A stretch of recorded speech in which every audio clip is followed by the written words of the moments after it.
ഇവിടെ മാലിന്യം നിക്ഷേപിക്കരുത്, നിങ്ങൾ CCTV നിരീക്ഷണത്തിലാണ്.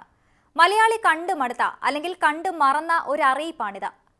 എവിടെ മാലിന്യം ഇടരുതെന്ന ബോർഡ് കാണുന്നു അവിടെ തന്നെ വലിച്ചെറിയാൻ ഒരു പ്രത്യേക ഊർജം കാണിക്കാറുള്ളവരുമുണ്ട്. മാലിന്യം വലിച്ചെറിയുന്ന മനുഷ്യരുടെ ഹീനമായ പ്രവൃത്തി. ഇതിന്റെ ബാക്കി പത്രമാണ് തലസ്ഥാനത്ത് ആമയിഴഞ്ചാൻ തൊട്ടിൽ കാണാതായ ജോയിക്കുള്ള തിരച്ചിലിൽ നമ്മൾ കണ്ടത്. മറുവശത്ത് മാലിന്യം നിക്ഷേപിക്കാൻ ഒരു സംവിധാനവും വകുപ്പിന്റെ ചുമതല വഹിക്കുന്നവർ ചെയ്തിട്ടില്ല.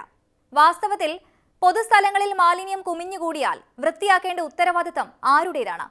വിശദമായി പരിശോധിക്കാം. നമസ്കാരം, ഞാൻ അക്ഷയ.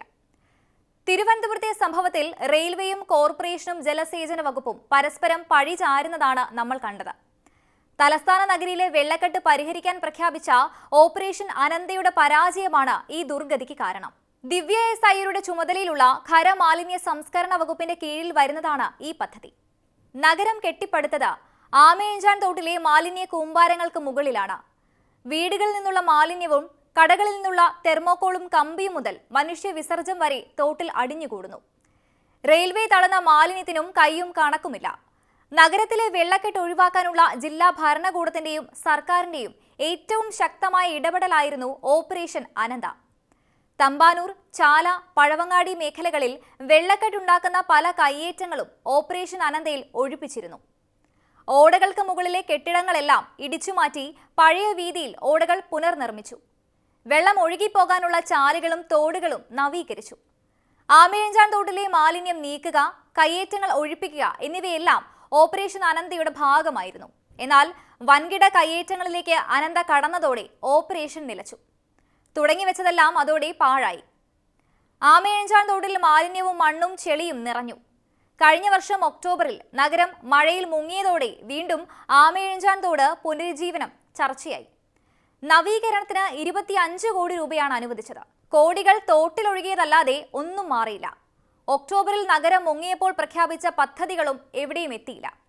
മൂന്നാറിന് ശേഷമുള്ള ഏറ്റവും വലിയ ആസൂത്രിത ഒഴിപ്പിക്കലെന്നാണ് ഉമ്മൻചാണ്ടി സർക്കാരിന്റെ കാലത്ത് നടന്ന ഓപ്പറേഷൻ അനന്ത വിശേഷിപ്പിക്കപ്പെട്ടത്.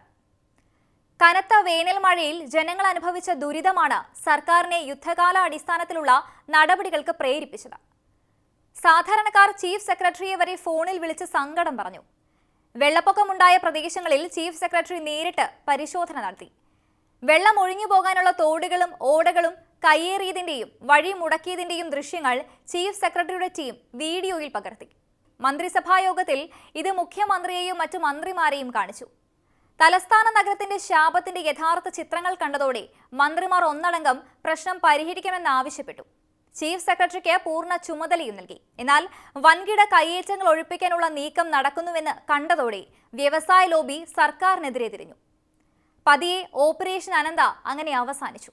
ആമയിഴഞ്ചാൻ തോട് റെയിൽവേ ട്രാക്കിനടിയിൽ കൂടി കടന്നു പോകുന്ന ഭാഗം വീതി കൂട്ടുന്നതിന് ഓപ്പറേഷൻ അനന്തയുടെ ഭാഗമായി തയ്യാറാക്കിയ രൂപരേഖയിലും വലിയ അട്ടിമറിയാണ് നടന്നത്. പ്രീഫാബ്രിക് ടെക്നോളജി ഉപയോഗിച്ച് ഓവുചാലിന്റെ വീതി കൂട്ടാനുള്ള വിശദമായ പദ്ധതി രേഖ മുന്നിലുണ്ടായിരുന്നിട്ടും സർക്കാർ തലത്തിൽ തുടർ നടപടികളൊന്നും ഉണ്ടായില്ല. മാലിന്യം വലിച്ചെറിയുന്നവരെ പിടികൂടാൻ സ്ഥാപിച്ച ക്യാമറകളെക്കുറിച്ച് പോലും ഒരു വിവരവുമില്ല. ഇങ്ങനെ ഓരോ പുതിയ ആശയങ്ങളും പാതി വഴിയിൽ നിന്നു പോകുമ്പോൾ നഷ്ടമാകുന്നത് നമുക്ക് നമ്മെ തന്നെയാണ്.